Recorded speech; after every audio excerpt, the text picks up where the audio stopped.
Harold Ramis. If you've ever laughed at Ghostbusters, Groundhog Day, or Caddyshack, you have Harold Ramis to thank. He was one of the greatest comedy minds of his generation, a guy who basically defined the sense of humor for an entire decade of cinema. But the way he died was anything but funny. It was a slow, agonizing betrayal by his own body. In May 2010, Ramis contracted what seemed like a routine infection. But that infection triggered a terrifying and incredibly rare condition called autoimmune inflammatory vasculitis. Basically, his immune system went completely rogue. Instead of fighting off viruses, it started attacking his own blood vessels. Imagine the walls of your arteries, veins, and capillaries becoming thick, inflamed, and narrow, slowly choking off the vital blood supply to your organs and muscles. The physical toll was immediate, shocking, and devastating. Ouch! Ramis, a guy who was always active on movie sets, completely lost the ability to walk.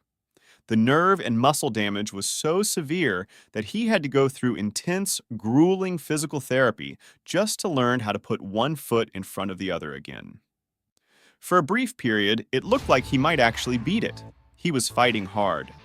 But in late 2011, the disease came back with an absolute vengeance.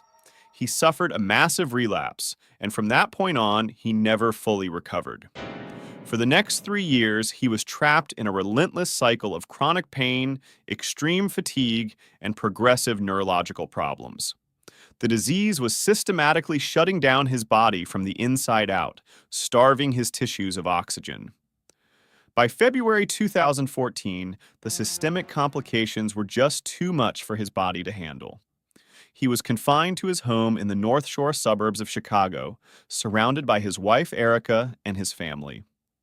In his final hours, his breathing became shallow and labored as his heart struggled to pump blood through his severely damaged vascular system. His organs, starved of blood flow for years, finally began to fail. On February 24th at 12:53 a.m., the man who brought so much joy and laughter to the world passed away at the age of 69. Bob Marley. Bob Marley is a global icon of peace, love, and reggae music. He seemed larger than life, a spiritual force of nature. But the disease that killed him is a terrifying reminder that cancer doesn't care who you are or what you represent. It all started in the mid-1970s with what he thought was just a minor soccer injury. Ouch! A dark, painful lesion under the nail of his right big toe that simply refused to heal. When doctors finally biopsied the tissue, they found acral lentiginous melanoma. It's an incredibly rare and highly aggressive form of skin cancer that often strikes people with darker skin, hiding in places you wouldn't normally check, like the soles of your feet or under your nails. The doctors told him the only way to stop it from spreading was to amputate the toe entirely. Marley refused the amputation. No. Citing his strict Rastafarian beliefs about not cutting the flesh and his practical need to perform and dance on stage, he opted to just have the cancerous tissue in the nail bed removed. It was a fatal, tragic mistake. By 1980, the melanoma had silently and aggressively spread through his bloodstream, metastasizing deep into his lungs and his brain. Desperate for a cure, he spent 8 agonizing months in a clinic in Germany undergoing highly controversial alternative treatments, enduring strict diets and painful injections. But the cancer just kept growing, consuming him from the inside. By May 1981, Marley knew his body was failing and he was dying. He chartered a private flight to return to Jamaica so he could spend his final days at home. But he never made it back to the island. During the flight from Europe, his vitals completely crashed. The tumors ravaging his brain and lungs were shutting down his basic bodily functions. He became extremely weak, struggling violently for every single breath, slipping in and out of consciousness as his organs failed. The situation was so critical that the pilots had to make an emergency diversion and land in Miami. He was rushed to Cedars of Lebanon Hospital, but the cancer was everywhere. There was nothing left to do but wait. On May 11th, 1981, at just 36 years old, his body finally gave out. Barbara Tarbuck. You might recognize Barbara Tarbuck from her long, iconic run as Lady Jane Jacks on General Hospital, or her chilling role in American Horror Story. She was a brilliant, expressive actress who spent her life communicating complex emotions. But her final act was stolen by one of the most terrifying, rare, and incurable diseases known to modern medicine, Creutzfeldt-Jakob disease, or CJD. It's a fatal degenerative brain disorder caused by misfolded proteins called prions. Basically, these rogue proteins start a chain reaction, destroying healthy brain cells and literally turning the brain tissue into a sponge-like porous mess. And the absolute worst part? There is no cure, no treatment, and it moves with terrifying, unstoppable speed. CJD usually starts with subtle, easily dismissed changes. A little memory loss, sudden anxiety, or maybe some uncharacteristic clumsiness. But within a matter of months, it accelerates into a waking nightmare. Tarbuck's brain was rapidly and systematically deteriorating.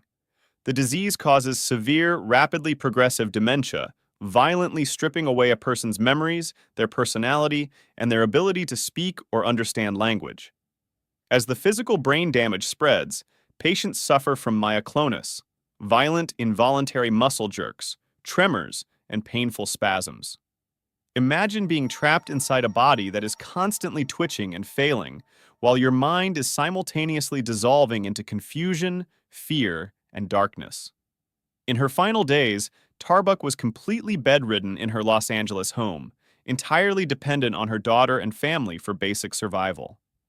The final stages of CJD are incredibly brutal to witness. Patients lose all motor control, they often become completely mute, and they are entirely unresponsive to the world around them before finally slipping into a deep coma. On December 26, 2016, right in the middle of the Christmas season, she passed away at the age of 74. Dudley Moore. Dudley Moore was a comedic genius, a brilliant, classically trained pianist, and the lovable, energetic star of massive Hollywood hits like Arthur and Tin. He was known worldwide for his incredible physical energy, his sharp wit, and his highly expressive face. But the rare disease that ultimately killed him seemed almost cruelly designed to target his specific talents, slowly stripping away his ability to move, speak, and express himself. In 1999, after suffering from unexplained falls and balance issues, Moore was diagnosed with progressive supranuclear palsy, or PSP. It's an incredibly rare, incurable brain disorder that systematically destroys the cells controlling balance, movement, walking, and eye coordination. It's often compared to Parkinson's disease, but PSP is much faster, far more aggressive, and completely untreatable. The physical decline was agonizing for him to experience and for his friends to watch.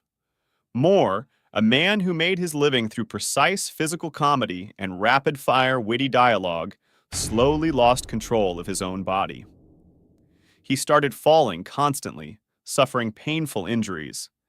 His speech, once so sharp and articulate, became slurred, incredibly slow, and nasal, making it frustratingly difficult for him to communicate his thoughts. One of the hallmark, terrifying symptoms of PSP is the inability to move the eyes, especially looking downward. This makes simple tasks like walking downstairs or eating a meal incredibly dangerous. By 2000, he publicly acknowledged that the disease was going to kill him, but the grim reality of PSP is that it eventually destroys the muscles used for swallowing. This inevitably leads to aspiration, where food, liquids, and saliva slip past the vocal cords and into the lungs instead of the stomach. In his final days at his home in Plainfield, New Jersey, Moore was completely bedridden. His body was rigid and frozen, his once expressive face locked into a stiff, unblinking stare. He died at 11 a.m. at the age of 66, trapped inside a paralyzed body that had completely betrayed his brilliant mind. Eazy-E. Eazy-E was the undisputed godfather of gangster rap. He built a massive empire with NWA, defined an entire era of West Coast hip-hop, but his death is one of the most shocking, rapid, and painful declines in music history. In early February 1995, Eazy developed a severe, persistent cough that just wouldn't go away. He thought it was just asthma acting up, or maybe a really bad cold, so he checked into Cedars-Sinai Medical Center in Los Angeles to get it checked out. The doctors ran a battery of tests, and the diagnosis they handed him was an absolute death sentence. He had HIV/AIDS, and it was already in an extremely advanced stage. What makes Eazy's case so terrifying is the sheer violent speed of his deterioration. We're talking about a timeline of roughly one single month from the moment of diagnosis to his death. In his final weeks, his immune system was completely non-existent, and his body was ravaged by opportunistic infections. He became severely emaciated, losing a shocking amount of weight in a matter of days. His lymph nodes swelled painfully, and he was completely bedridden, relying on an oxygen mask just to force air into his failing lungs. The pain in his chest from the constant hacking coughing fits was agonizing. Knowing he didn't have much time left, he scrambled frantically to secure his legacy. From his hospital bed, he made peace with Ice Cube and Dr. Dre, ending years of bitter public rivalry. On March 26, 1995, just weeks after walking into that hospital, Eazy-E died at the age of 30. It was a horrific, suffocating end for a rap legend who changed the culture forever.